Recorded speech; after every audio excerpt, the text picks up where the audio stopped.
सिंधुदुर्ग जिल्ह्यामध्ये ऑक्टोबर महिन्यामध्ये अवकाळी पाऊस पडला होता आणि या अवकाळी पावसामध्ये भात कापणीचा वेळीच हा पाऊस पडल्यामुळे मोठ्या प्रमाणात शेतकऱ्यांचं नुकसान झालं होतं। शिवसेनेच्या वतीने त्यावेळी मी असून दे सतीश सावंत असून यांच्या नेतृत्वाखाली आम्ही आंदोलन केलं होतं आणि सगळीकडे त्याचे पंचनामे करा, शेतकऱ्यांना नुकसान भरपाई मिळाली पाहिजे म्हणून आम्ही कलेक्टरांना स्वतः भेटलो होतो। त्याचबरोबर स्वतः शेतकऱ्यांच्या बांधावर पाहणी केली होती। परंतु आजच आम्ही पेपरमध्ये बातमी वाचली की निलेश राणे जे या जिल्ह्याचे पालकमंत्री आहेत, नितेश राणे जे आमदार आहेत, ते दोघंही या नुकसान भरपाईचं श्रेय लाटण्याचा प्रयत्न या ठिकाणी करत आहेत।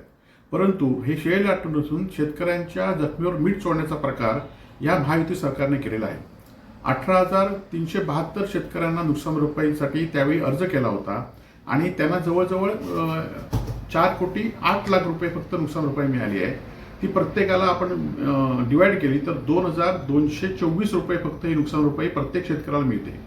याउलट शेतकऱ्यांना ई पीक पाणी नोंदणीची नोंद केली पाहिजे, त्याचा सातबारा काढला पाहिजे, त्याचे फोटो काढले पाहिजेत, तालुक्याला गेलं पाहिजे, कृषी सेवकांना ते तलाट्यांना आपल्या शेतामध्ये आणलं पाहिजे, शेतामध्ये पुन्हा फोटो काढले पाहिजेत। असा भूर्दंड जवळजवळ 1,000 पेक्षा जास्त रुपये खर्च प्रत्येक शेतकऱ्याला झाला आहे आणि प्रत्येक शेतकऱ्याला फक्त 2,224 रुपये नुकसान भरपाई मिळालेली आहे।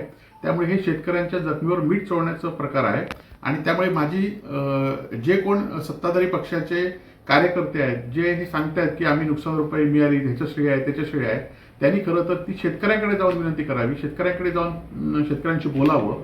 आज राजकीय विरोधक म्हणून आम्ही तुमच्याशी बोलत नाही, तर शेतकऱ्यांना खरोखरच याचा 2,224 रुपयाचा काय फायदा होईल काय? आज राज्यामध्ये ज्यावेळी शेतकऱ्यांना नुकसान भरपाई मिळते ती लाखोंच्या घरात मिळते, परंतु सिंधुदुर्ग जिल्ह्यामध्ये हा अन्याय काय याचा खरं तर लोकप्रतिनिधींनी अभ्यास केला पाहिजे आणि या जखमीवर मीठ चोळण्याचा प्रकार आणि आपलं श्रेय लाटण्याचा प्रकार हा थांबवला पाहिजे, एवढीच माझी इथल्या राज्यकर्त्यांना विनंती आहे। त्याचबरोबर हे 2,224 रुपये किती शेतकरी घेतील? आणि खरं तर कालच्या नगरपालिकेच्या निवडणुकीमध्ये एकेका मताला 15,15, 20,000 रुपये खर्च आले।